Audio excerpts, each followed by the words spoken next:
Muy bien, hermanos y amigos, agradecemos a Dios nuevamente que nos da la oportunidad de estar juntos para continuar con este estudio de Panorama del Génesis.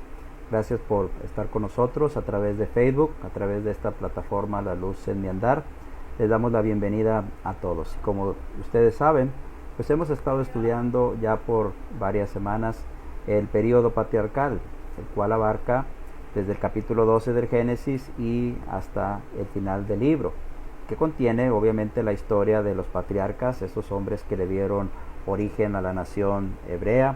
Y bueno, hasta el capítulo anterior o la clase anterior estudiamos la vida de Abraham, aquel hombre al que Dios escogió y del cual, bueno, pues hizo que surgiera toda la nación hebrea con el paso de los siglos. El día de hoy nos estaremos enfocando en otro de los patriarcas. Este es obviamente el hijo de Abraham llamado Isaac, este hijo de Abraham y de Sara, que es llamado también el hijo de la promesa, el hijo en quien Dios llamaría descendencia a Abraham y obviamente de quien también nos vino el Cristo nuestro Redentor.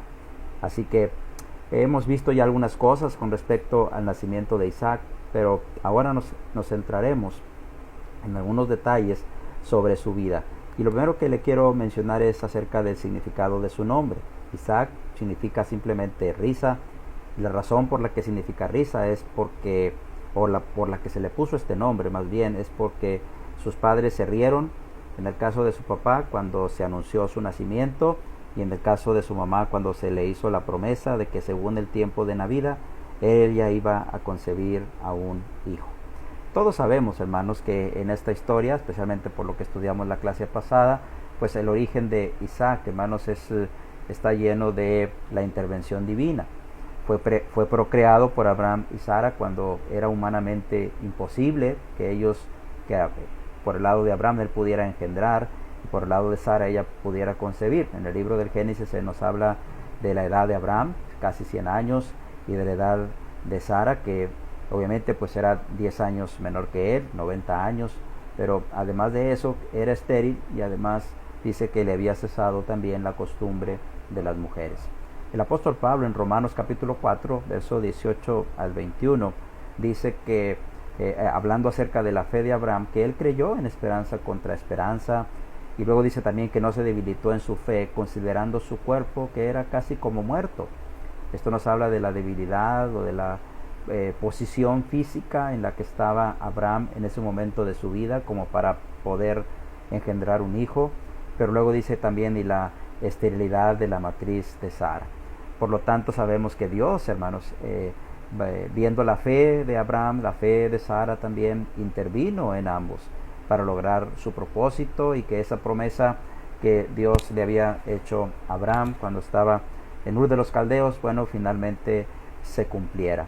Así que ese es el origen de Isaac y ese es el significado de su nombre. Pero ahora adentrándonos, hermanos, un poquito más detenidamente en la vida de Isaac, hablemos un poco acerca de su casamiento. Y bueno, eso está relatado en el libro de el Génesis, específicamente en el capítulo 24.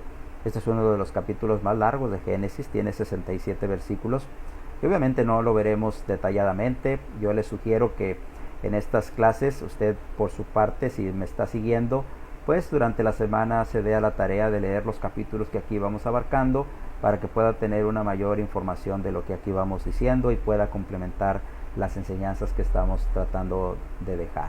Sucede que en este capítulo 24, hermanos, la Biblia nos dice al inicio de los versículos que Abraham hace un pacto con su siervo para que vaya y busque de dentro de la familia de Isaac que mora allá en la tierra de Aram, en la tierra de Padán Aram, a una mujer para que sea esposa de su hijo Isaac. ¿Sí? Sabemos que la razón principal de esto era que Abraham no deseaba que Isaac se casara con las hijas de los pueblos que habitaban allí en la tierra de Canaán, especialmente para evitar que su hijo pudiera llegar a contaminarse con las costumbres idolátricas y con las costumbres paganas de los pueblos que habitaban allí. Así que hace que su siervo haga un juramento con él, y Abraham es claro cuando le dice a su siervo: si la mujer no quiere venir contigo, tú quedas libre de ese juramento, pero tú tienes que asegurarte, cuando yo ya no esté, que mi hijo no se case con alguna mujer aquí de la tierra de Canaán en la cual yo estoy habitando. Así que el siervo fue a la tierra de Aram, a Padán Aram. Allá fue y se encontró con la tierra, con la familia de Abraham, y de allá trajo a Rebeca para que fuera la esposa de Isaac. Hay varios sucesos que acontecieron en todo ese capítulo, en todo ese viaje que hizo este siervo de Abraham. El primero de ellos que encontramos es que el siervo llega allá a la tierra de Harán. Se está en un lugar donde las doncellas llevaban sus ganados a beber agua, a un pozo de agua, y él llega ahí y ora a Jehová para que Dios le ayude, y le dice en su oración a Dios que aquella mujer a la que él le diga, dame de beber, y ella le respondiera, te daré de beber a ti y también a tus camellos, que esa sea la que tú, oh Jehová, has escogido para esposa de el hijo de mi siervo Abraham. Entonces sucedió, hermanos, ahí que inmediatamente este hombre terminó de hablar y apareció Rebeca. Este hombre se acerca a Rebeca sin que él sepa que es Rebeca, sin que ella sepa qué propósito tiene este hombre. Simplemente le dice, dame de beber. Entonces ella bajó su cántaro y le dio de beber a él. E inmediatamente, mientras él espera qué pasará, esta mujer le dice, y daré de beber también a tus camellos. Él entonces, hermanos, se llena de emoción y se da cuenta que Jehová ha oído su oración y que esta es la mujer que Jehová ha escogido para que sea esposa de Isaac. ¿Sí? Si tú lees detenidamente del verso 11 al verso 14 encontrarás la oración de este siervo, y del 15 hasta el 27 encontrarás a este siervo de Abraham platicando con Rebeca. Así que digamos que la primera prueba que se puso aquí fue pasada, fue aprobada. Esta es la mujer que Dios escogió. Pero ahora hay que saber si esta mujer realmente es de la familia de Abraham. Así que si tú ves ahí en el capítulo 24 y vas al verso 23, ahora el siervo le pregunta a Rebeca, dime de quién eres hija. Y entonces ella le responde en el verso 4 que es hija de Betuel, que es hijo de Milca, el cual ella dio a luz a Nacor.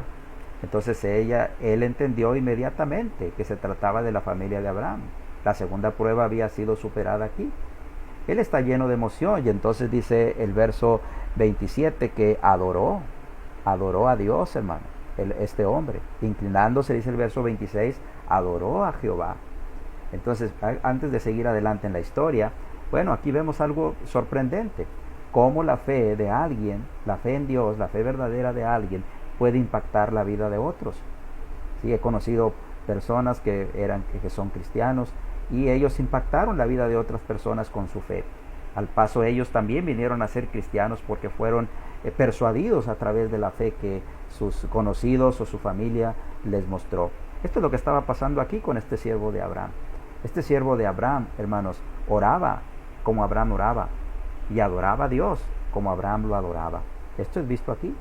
Así que nosotros tenemos que tener también esa idea en nuestra mente de que podemos impactar, hermanos, con nuestra fe a otras personas positivamente. Luego en el resto del relato va a venir cuando este siervo de Abraham se va a encontrar con la familia de Rebeca, va a platicar con ellos le van a querer mostrar su hospitalidad. El siervo les ha llevado dones, regalos a Rebeca primeramente y también a ellos. Y ellos quieren mostrarles su hospitalidad, y el siervo dice, no me entretengan, no voy a aceptar nada de ustedes hasta que no me escuchen cuál es el propósito por el que estoy aquí. Entonces el siervo les cuenta todo, cómo ha sido enviado por Abraham, cómo le juramentó a Abraham, cómo Abraham ha enriquecido, cómo su hijo también, su hijo va a ser su heredero, y que está buscando esposa para él. Y le dice cómo oró a Dios y cómo Dios prosperó su oración. Así que él sabe que Rebeca es la mujer que Dios ha escogido. Entonces ahora el siervo está preguntándole a la familia qué opinan ellos. La familia tenía que decidir aquí. Así que cuando tú ves, por ejemplo, en el verso 50 dice que Labán y Betuel le respondieron al siervo y le dijeron, de Jehová ha salido esto, no podemos hablarte malo ni bueno. He aquí Rebeca, dice el verso 51, delante de ti, tómala y vete, y que sea mujer del hijo de tu señor, como lo ha dicho Jehová. Nota usted por qué Abraham quería que una mujer de esta tierra fuera esposa de su hijo, porque en esta tierra también se adoraba a Jehová, porque su familia estaba también adorando a Jehová de alguna manera. Bueno, entonces esta es la tercera prueba. La familia dice que sí. Pero falta la prueba más importante, saber si Rebeca quiere ir allá. Acuérdate que Abraham le había dicho a su siervo, si ella no quiere venir, tú quedas libre de ese juramento. Así que entonces, mientras ellos entienden que está bien que Rebeca vaya con ellos se preparan para hacerle una despedida a Rebeca, para despedirla conforme a las costumbres de aquellos tiempos, pero el siervo otra vez interviene y dice, no me entretengan más tiempo. Si ustedes, ella ha de ser la esposa de mi siervo, de mi amo, Isaac, pues déjenme que me vaya de una vez. Entonces ellos dicen, bueno, solamente hay que preguntarle a ella. Así que encuentras, por ejemplo, en el verso 58, que llaman a Rebeca y le dicen, ¿irás tú con este varón? Y ella respondió, sí, iré. Entonces no había nada que impidiera aquí ya que Rebeca pudiera quedarse ahí en la tierra de Harán y que esto que habían planeado Abraham y su siervo se llevara a cabo. Pero especialmente vemos aquí, hermanos, la intervención de Dios. Y es que, bueno, el escritor de los Romanos nos dice que a los que aman a Dios todas las cosas les ayudan a bien. Tenemos esa promesa de parte de nuestro Dios, hermanos, para su pueblo. Cuando su pueblo es obediente a Él, es fiel a Él, sin duda alguna, Dios va a prosperar las cosas cuando éstas son hechas conforme a la voluntad de Dios. Este es el caso. Así que entonces finalmente Rebeca sale con el siervo, van hasta la tierra de Canaán. Cuando vienen por el Negev, hermanos, que es la tierra donde Isaac estaba morando en ese tiempo, entonces se encuentran finalmente Isaac y Rebeca. Ella se cubre su rostro, hermanos, señal de respeto, de reverencia, de que es una doncella. Y hermanos, termina el verso 67 diciendo, y la trajo Isaac a la tienda de su madre Sara, y tomó a Rebeca por mujer. Ahí está, tomó a Rebeca por mujer. Eso habla de que finalmente quedaron unidos en matrimonio. Dice, y la amó, y se consoló Isaac después de la muerte de su madre. Así que este es el primer suceso en la vida de Isaac.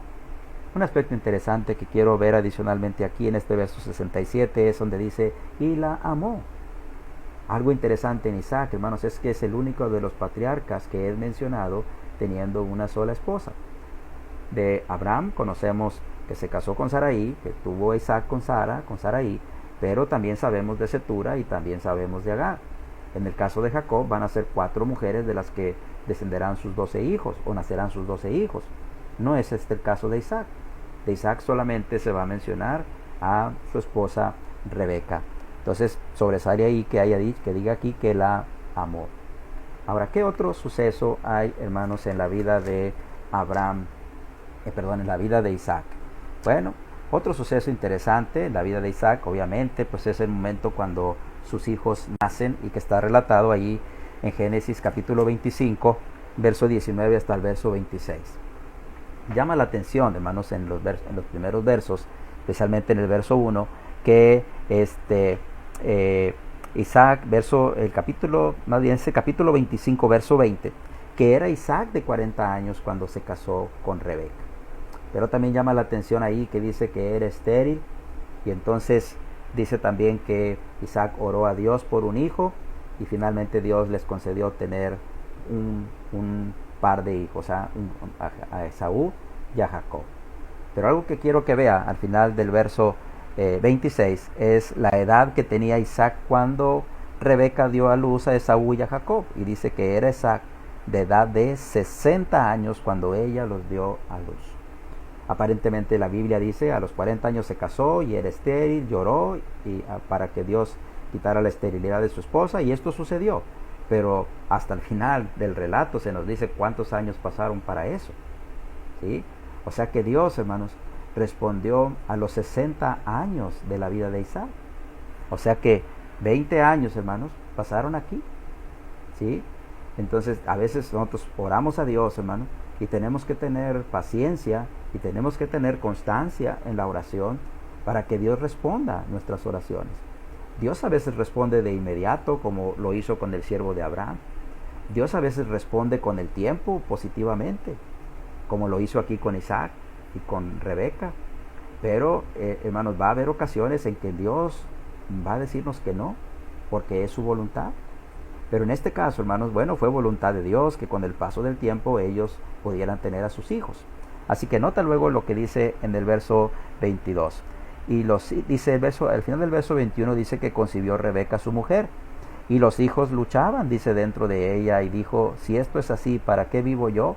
Y fue a consultar a Jehová. No sabemos qué pasó exactamente en el vientre de Rebeca, pero es muy probable que aquí tenga que ver con los movimientos que los bebés normalmente tienen en el vientre de su mamá. Ahora aquí son dos. Pero sea lo que haya pasado, lo cierto es que Rebeca entendía aquí que sus hijos luchaban. ¿Cómo se dio cuenta? No sabemos. Pero va a consultar a Dios y entonces Dios responde. Y la respuesta de Dios es que eso tiene un significado. Mire el verso 23. Dios dice que lo que pasa es que hay dos naciones en su vientre. Dos pueblos nacerán de ellos, de sus hijos. Pero también dice que van a ser divididos. Y están siendo divididos desde aquí, desde sus entrañas. Es decir, que desde aquí, hermanos, Dios decidió que iban a ser dos pueblos separados. Pero también dice, uno va a ser más fuerte que el otro. Ahora, ¿quién sería más fuerte que el otro? Bueno, la respuesta está en lo mismo que Dios dice cuando dice, el mayor servirá al menor. Entonces, el mayor, ese es el que va a servir al menor y ese sería el más fuerte que el otro, aparentemente aquí. Así que cuando llegó el día en que Rebeca dio a luz, salió el primero, que era Esaú.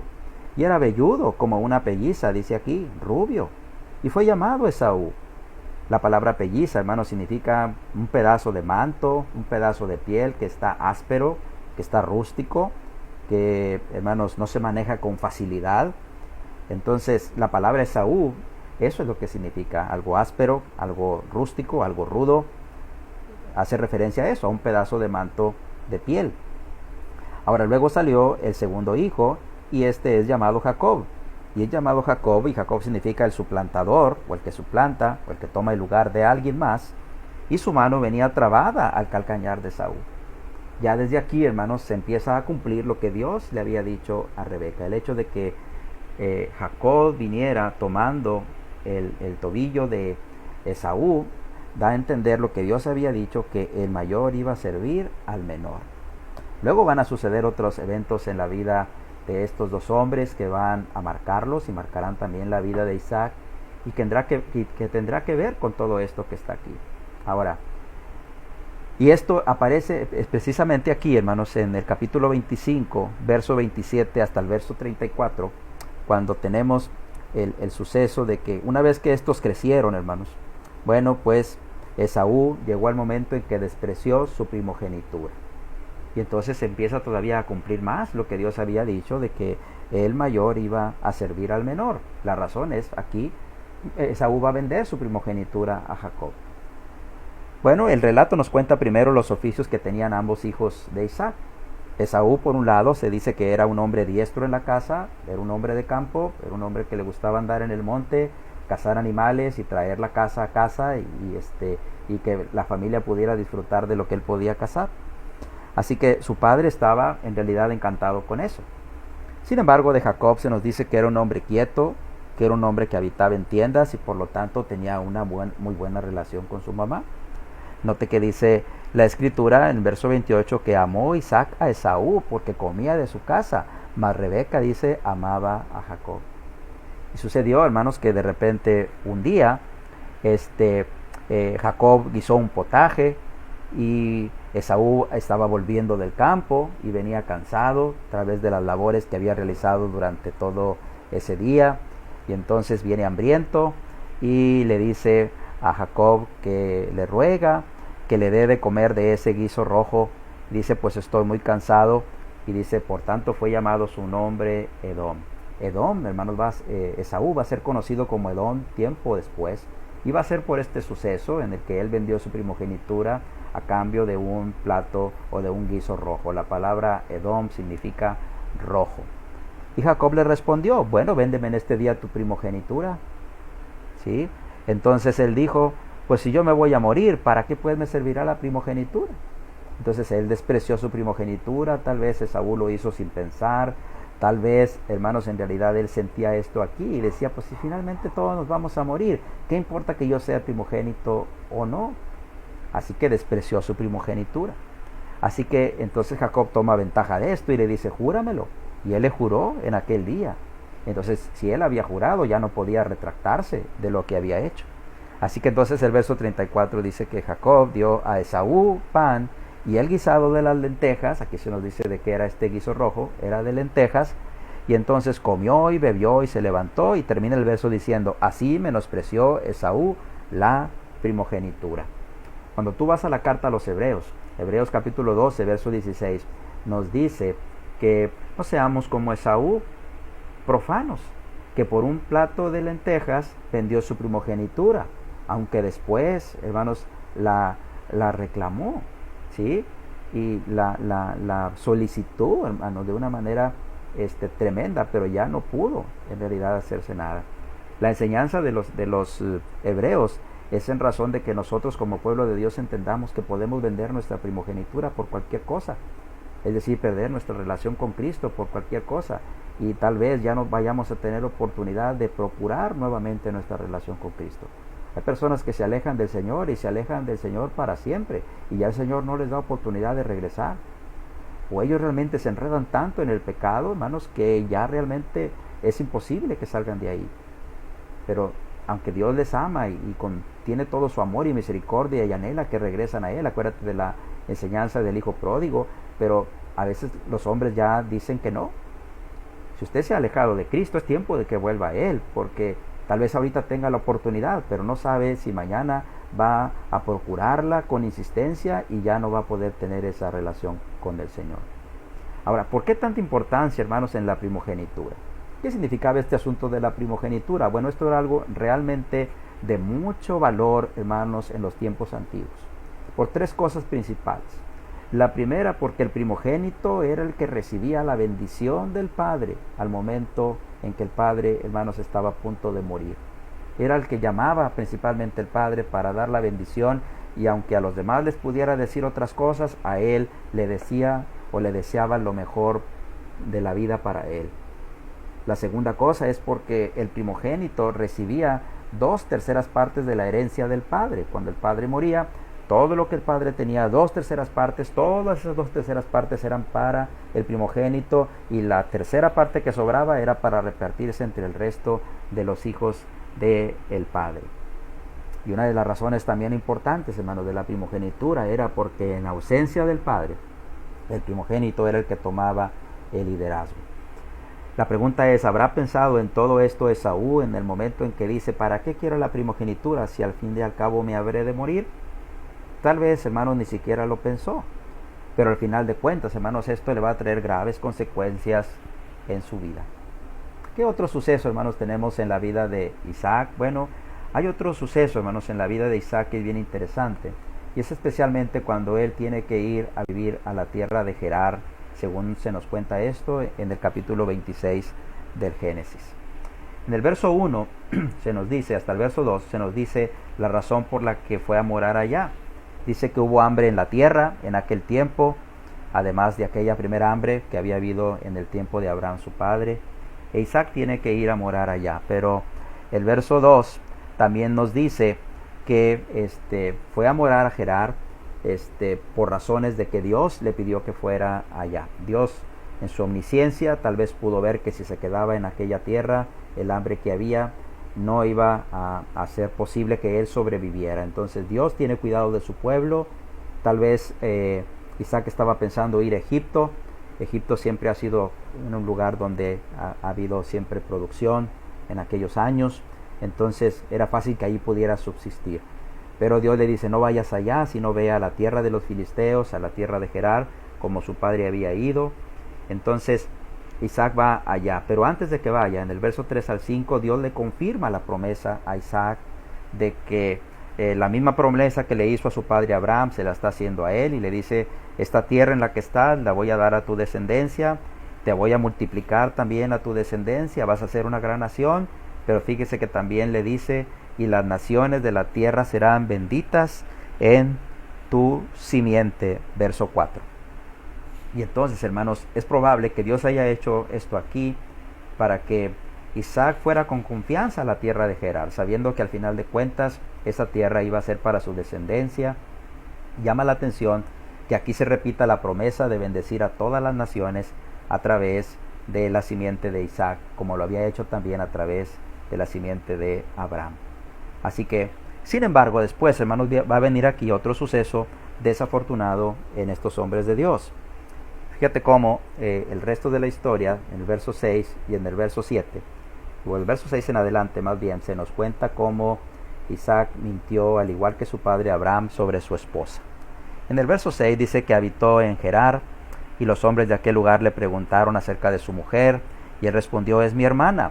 Y nota, dice que tuvo miedo de decir, es mi mujer, porque pensaba, al igual que Abraham, que los hombres del lugar lo podían matar a él y tomar a Rebeca. Así que sucedió después de que él estuvo allí muchos días. Dice que Abimelech, rey de los filisteos, mirando por una ventana, vio a Isaac que acariciaba a Rebeca, su mujer. Y llamó a Abimelech a Isaac y le dijo, he aquí, ella es de cierto tu mujer. ¿Cómo pues dijiste es mi hermana? E Isaac le dijo, ¿por qué lo había dicho? ¿Por qué lo había dicho así? Tenía temor de morir. Y entonces le dice a Abimelech, ¿por qué has hecho esto? Por poco hubiera dormido alguno del pueblo con tu mujer y hubiera traído sobre nosotros el pecado. ¿Te fijas? Entonces, la idea aquí que veamos, hermanos, es como Isaac repitió el mismo error que su padre, mintiendo sobre su esposa, especialmente, hermanos, porque tenía temor de que lo mataran a él. Bueno, en algún momento, hermanos, Dios intervino, cuidó sus propósitos, y entonces hizo que Abimelech pudiera contemplar en un momento a Isaac que acariciaba a Rebeca, y la forma como lo acariciaba no hablaba de una hermana, hablaba de que realmente era su esposa. Entonces él se da cuenta que ha sido engañado y nota lo que le dice, ¿por qué hiciste eso? Nos pusiste realmente en riesgo de que hubiéramos cometido un grave pecado con ella, si cualquiera del pueblo duerme con ella. Nota cómo estos, al igual que en el tiempo de Abraham, estos en realidad, aún sin ser parte del pueblo de Dios, conocían que esto era un pecado delante de Dios. Así que entonces, hermanos, del resto de la historia, Abimelech manda a todo el pueblo diciéndole que no toquen a esa mujer y que si alguien lo hace va a morir. Y entonces Isaac queda en aquella tierra por un tiempo. Dios prospera a Isaac allí en la tierra de los filisteos, y entonces vienen los problemas para Isaac allí en la tierra de los filisteos. Los problemas giraron alrededor de pozos de agua. Los pozos de agua eran algo valiosísimo en aquel tiempo porque era de donde obtenían ellos el agua para poder sobrevivir, tanto para sus ganados como para el uso personal, y también, hermanos, era importante para sus siembras. Entonces Dios prosperó a Isaac aquí, se fue haciendo un varón poderoso, un varón rico, y fue abriendo aquellos pozos que eran de su padre, que su padre Abraham los había abierto en su tiempo, le correspondían a él porque era su heredero, pero los pastores de aquellas tierras empezaron a reñir con él por aquellos pozos, y una y otra vez Isaac tuvo que apartarse de ellos para evitar conflictos con ellos. Así como hemos hablado de Isaac, por ejemplo, como un hombre que practicó la monogamia, también podemos hablar de Isaac como un hombre de paz. Es posible que haya tenido muchos errores como este que cometió al mentir, pero el ser un hombre conflictivo no era su problema. Él era un hombre de paz. Pudiéramos hablar de Isaac como un hombre que buscó siempre estar en paz con los demás. Él no andaba reclamando sus derechos porque vaya que los tenía sobre estos pozos, sino simplemente se movía de un lugar a otro hasta que llegó a un lugar donde ya no riñeron con él, y entonces se estableció allí. Pero se enriqueció tanto, que tuvo en realidad que apartarse de los filisteos. Pero llama la atención al final del capítulo 26, del verso 26 hasta el 31, cómo por ese mismo grado de enriquecimiento y poderío que empezó a tomar este hijo de Abraham llamado Isaac, entonces los filisteos empiezan a tener temor de él, porque, hermanos, piensan que Isaac es tan poderoso que en algún momento puede venir contra ellos y atacarlos. Así que viene en el verso 26, vino Abimelech y a Usa, amigo suyo, y Ficol, capitán de su ejército, y vienen con Isaac, y Isaac le dice, ¿por qué vienen a mí si ustedes me echaron de entre ustedes? Y ellos le respondieron, bueno, hemos visto que Jehová está contigo, y ahora queremos hacer juramento entre nosotros para que hagamos un pacto y que no nos hagas mal, como nosotros no te hemos tocado a ti. Así que hagamos un pacto y que no haya pleitos entre nosotros. Bueno, llama la atención, hermanos, que es algo aquí un poco chusco, especialmente, hermanos, porque como estos hombres que no querían nada con Isaac, que hasta lo corrieron de su territorio, ahora quieren hacer pacto con él. Pero no obedece otra cosa a esto, hermanos, sino simplemente al hecho de que Dios estaba prosperando a Isaac. Un aspecto importante que vemos aquí es que Isaac va a tener una visión también, hermanos, en el verso 23 al 25, y en esa visión Isaac va a adorar a Dios. Dice, y de allí subió a Beerseba, y se le apareció Jehová, es decir, ya se salió del territorio de los filisteos, y se le apareció Jehová aquella noche y le dijo, yo soy Jehová de Abraham, el Dios de Abraham, tu padre, no temas, porque yo estoy contigo, y yo bendeciré y multiplicaré tu descendencia por amor de Abraham, mi siervo. Y edificó allí un altar, e invocó el nombre de Jehová, y plantó allí su tienda, y abrieron allí los siervos de Isaac un pozo, y ahí, hermanos, se estableció. Entonces, esa es la historia del tiempo cuando Isaac estuvo habitando en Gerar, pero está de regreso nuevamente en la tierra de Canaán, especialmente en la tierra de Beerseba. Un aspecto también que se nos cuenta ahí en el capítulo 26, ya casi para finalizar, son las mujeres que tuvo Esaú. Cuando Esaú era de 40 años, dice el verso 34, tomó por mujer a Judith, hija de Beeri Eteo, y a Basemat, hija de Elón Eteo, y nota esta frase, y fueron amargura de espíritu para Isaac y Rebeca. Bueno, creo que este relato que Dios nos hace aquí nos ayuda a entender por qué Dios escogió a Jacob y hizo a un lado a Esaú de sus planes. El corazón de Esaú era un corazón rebelde, era un hijo rebelde, ¿sí? Él sabía que su padre, para casarse, tuvo que traer una mujer, o que le trajeran una mujer de la tierra, no de la tierra de Canaán, y especialmente sabía la razón. Allí se practicaba la idolatría, y ahí era muy difícil, hermano, sobrevivir al paganismo sin poder ser influenciado. Así que él decide tomar mujeres de las hijas de los heteos, y eso obviamente trajo amargura para Isaac y para Rebeca. La amargura de saber que su hijo se va a ir tras el paganismo y tras la idolatría. Y esto va a ser así. Entonces, esto le da la razón a Dios del por qué escogió a Jacob y despreció a Esaú. Por qué desde el vientre de su madre lo separó. Por qué desde el vientre de su madre aseguró que el mayor le serviría al menor. ¿Sí? Entonces, todo esto, el desprecio de la primogenitura, y esto que él hace de rebelarse y irse y casarse con mujeres heteas, luego más adelante en el capítulo 28, versos 6 al 9, nos va a decir que fue también a Ismael, y fue y tomó mujer de los ismaelitas. Entonces eso nos va a enseñar a nosotros, hermanos, cómo el corazón de este hombre no era recto realmente delante de Dios. Jacob pudo haber tenido también muchos errores, pero al menos tenía un corazón más noble y más dócil ante Dios, hermanos, y ante sus padres. Ahora, viene ahora aquí, hermanos, entonces también el momento en la vida de Isaac cuando le va a dar la bendición a Jacob. Así que Isaac va a bendecir a Jacob, y lo tenemos todo ese relato, todo el capítulo 27, desde el verso 1 hasta el 28, verso 9. La historia empieza diciéndonos que Isaac, hermanos, decidió bendecir a Esaú antes de su muerte, en el verso 1 al 4. Y cuando leemos esto, hermanos, nos preguntamos, por ejemplo, ¿qué tanto sabría Isaac acerca de lo que Dios le había dicho a Rebeca en aquel tiempo cuando ella consultó a Jehová cuando estaba embarazada? ¿Conocería ella realmente lo que Dios le había dicho a su esposa de que el mayor le serviría al menor, etcétera? Otras preguntas surgen también, por ejemplo, puesto que la Biblia dice aquí en el capítulo 27 que Isaac era ya viejo y que inclusive ya no veía bien. ¿Estaría plenamente consciente Isaac de lo que iba a hacer, especialmente por la edad que tenía? Otra pregunta que surge es si Isaac, con pleno conocimiento de causa, quiso cambiar lo que Dios ya había determinado. ¿Sí? Sea lo que haya sido, lo cierto es que Isaac se propone bendecir a Esaú. Y en el verso 3 y el verso 4 le dice lo que Esaú tenía que hacer. Esaú tenía que ir al campo, cazar un animal, traerlo, preparar un potaje para Isaac, y luego presentarse ante él, disfrutar juntos de aquel potaje y finalmente bendecirlo. Así que cuando Rebeca se entera de esto, Rebeca hace un plan para evitar que Isaac llegue a bendecir a Esaú. Así que desde el 5 hasta el 17 encontramos cosas como estas. Bueno, primero tenemos que Rebeca le dice a Jacob lo que Isaac su padre quiere hacer.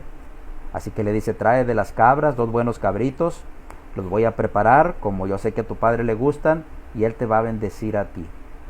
Inmediatamente en el verso 11 y 12, cuando Jacob, hermanos, se da cuenta de lo que su madre le está pidiendo, se niega a hacerlo. Y Jacob dice, mi hermano es velludo y yo soy lampiño, mi padre me va a reconocer que no soy Esaú. Y además de eso me va a tener por un engañador. Y en lugar de que yo traiga para mí bendición, me va a maldecir. Entonces Rebeca le dice, si tu padre te maldice, verso 13, tu maldición será sobre mí. Así que entonces Jacob obedeció, Rebeca preparó aquel potaje, Rebeca vistió a Jacob con los vestidos de Esaú en el verso 15 y cubrió sus manos y su cuello con las pieles, de los cabritos que había matado para hacer el potaje para Isaac.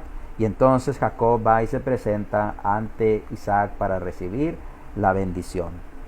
Verso 18 en adelante tenemos este relato. Hay una serie de preguntas aquí que Isaac va a ir haciendo y que hablan de que de alguna manera él tiene dudas si realmente a la persona que va a bendecir es Esaú o no. Por ejemplo, en el verso 18 pregunta, ¿quién eres, hijo mío? En el verso 19 Jacob va a responder, yo soy Esaú, tu primogénito. Luego también en el verso 20 Isaac va a preguntar, ¿cómo es que le hiciste para hallarla tan rápido? Refiriéndose a la casa. Entonces Jacob dice, Dios hizo que la encontrara delante de mí. Así que luego Isaac va a hacer lo siguiente, en el verso 21 le dice, acércate ahora y te voy a palpar. Así que entonces Jacob se acercó, Isaac lo palpó, pero no lo conoció, dice el verso 23, porque sus manos eran vellosas a causa de las pieles que Rebeca había puesto en él. Así que en el verso 24, hermanos, pregunta directamente Isaac, ¿eres tú mi hijo Esaú? Y Jacob, hermanos, responde que sí. Ahora, también en el verso 27, Isaac hace que Jacob se acerque para oler sus vestidos. Y él dice, el verso 27 también, el olor de los vestidos como el olor del campo. La voz es la voz de Jacob, pero el olor son los vestidos de Esaú. Entonces, él, hermanos, no tiene duda aquí de que realmente este es Esaú. Entonces viene la bendición. Así que Isaac va a bendecir a Jacob, verso 27 al 29. Primero dice el relato que Jacob se acercó y le besó.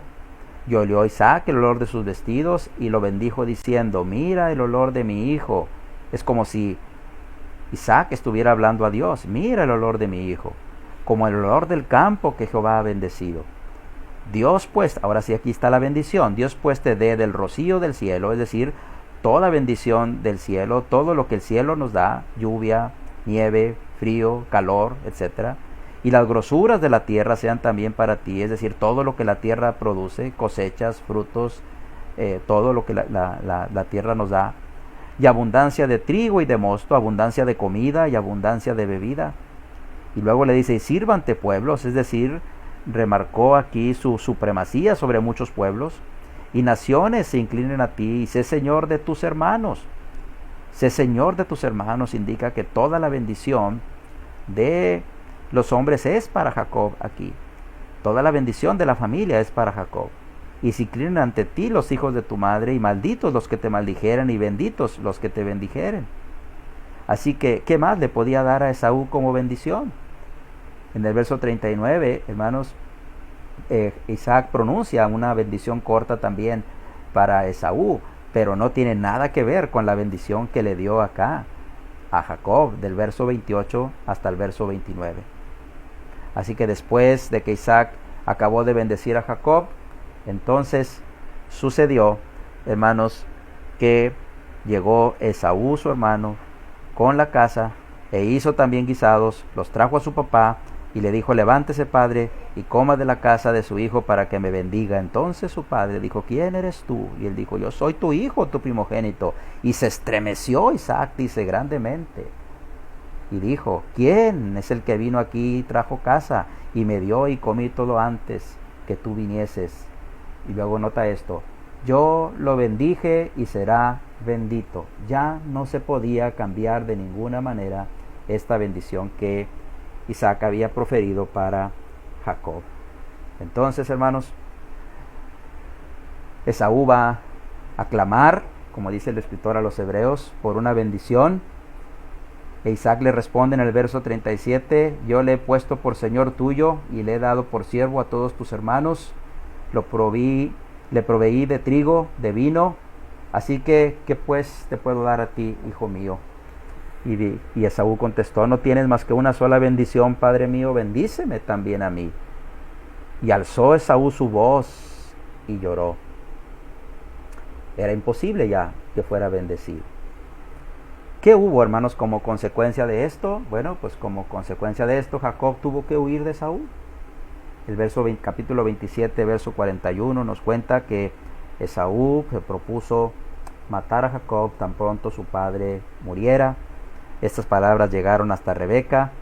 Rebeca habla con Jacob y le dice, tu hermano se consuela con la idea de matarte cuando tu padre muera, así que es mejor que te vayas de aquí, ve a la tierra de Harán, a la tierra de Labán mi hermano, quédate allá por un tiempo hasta que el enojo de tu hermano se pase, y entonces yo llamaré para que tú regreses nuevamente a esta tierra. Y Jacob, hermanos, fue despedido y fue enviado a la tierra de Harán. En la próxima clase veremos obviamente la vida de Jacob y tocaremos más sobre este tema. Pero antes, hermanos, quiero decirte esto. Rebeca le dice a su hijo Jacob, dice, quédate allá hasta que la ira de tu hermano se aplaque contra ti. Esto va a ser así. Cuando Jacob regrese, ya no habrá esa ira en Esaú contra él. Cuando olvide lo que has hecho, efectivamente, cuando Jacob regrese lo habrá olvidado. Y enviaré entonces y te traeré de allá. No hay algo que nos diga en la escritura que alguna vez Rebeca pudo hacer esto. Que Rebeca haya hecho posible que Jacob haya vuelto nuevamente a la tierra de Canaán después de que estuvo en Harán, y que ella haya tenido la oportunidad de haberlo visto nuevamente.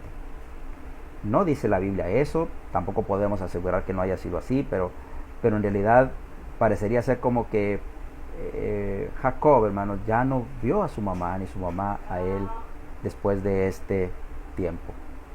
Así que, en resumen, hermanos, aquí la enseñanza que podemos encontrar es que puede ser que nosotros despreciemos las bendiciones que Dios nos da. Esaú tenía la bendición de ser el primogénito y lo despreció.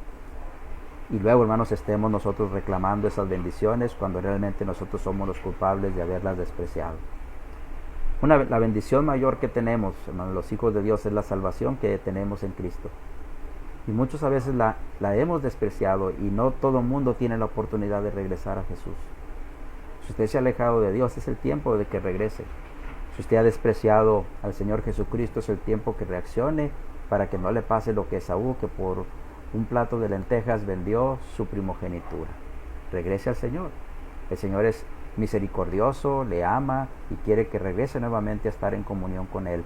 Pero usted, como el hijo pródigo, tiene que levantarse e ir a la casa de su padre y ahí volver a encontrarse con Él. Lo último que tenemos, hermanos, de la vida de Isaac es su muerte, y esta está relatada hasta el capítulo 35. Y ahí en el capítulo 35, verso 27 al 29, se nos describe ese momento. Se nos habla del lugar donde murió, dice que fue en Hebrón, y el mismo lugar donde habían habitado Abraham. Así que fueron los días de Isaac 180 años, 180 años. Y finalmente dice que exhaló su espíritu, fue recogido a su pueblo, al igual que su padre Abraham, viejo, lleno de días, es decir, habiendo vivido una vida plena, y lo sepultaron Esaú y Jacob, sus hijos. ¿Qué momento fue este, hermano? Bueno, aquí aparentemente esto sucedió después de que Jacob había regresado ya de la tierra de Harán, es decir, Jacob estuvo al menos 20 años allá en la tierra de Harán. También sabemos que cuando regresó se va a reconciliar con Esaú, su hermano. Y aquí, hermanos, los dos están viniendo para enterrar a su padre, y de hecho Isaac va a ser enterrado en la cueva de Macpela por Jacob y Esaú, sus hijos, según el relato de Génesis 49:31. Lo que llama la atención aquí, hermanos, es que cuando Isaac se propuso bendecir a Esaú, es porque se consideraba que ya estaba viejo. Y todos los padres hacían esto cuando pensaban que la muerte podía estar cerca. Sin embargo, aquí, hermanos, al menos pasaron 20 años, que es el tiempo que Jacob estuvo en la tierra de Harán. Así que tal vez Isaac se adelantó en esto, pero más bien, hermanos, lo que vemos es que la mano de Dios estuvo actuando de tal manera providencialmente para que los planes se pudieran llevar a cabo. Si Isaac no hubiera decidido bendecir a Esaú en ese momento, no hubiera tenido el problema con Jacob en ese momento, y Jacob no hubiera podido ir a la tierra de Harán, de donde obtuvo su familia y donde Dios lo prosperó grandemente. Así que sin duda alguna la mano de Dios es vista aquí. Quiero terminar esta parte, hermanos, de la vida de Isaac diciéndole dos cosas.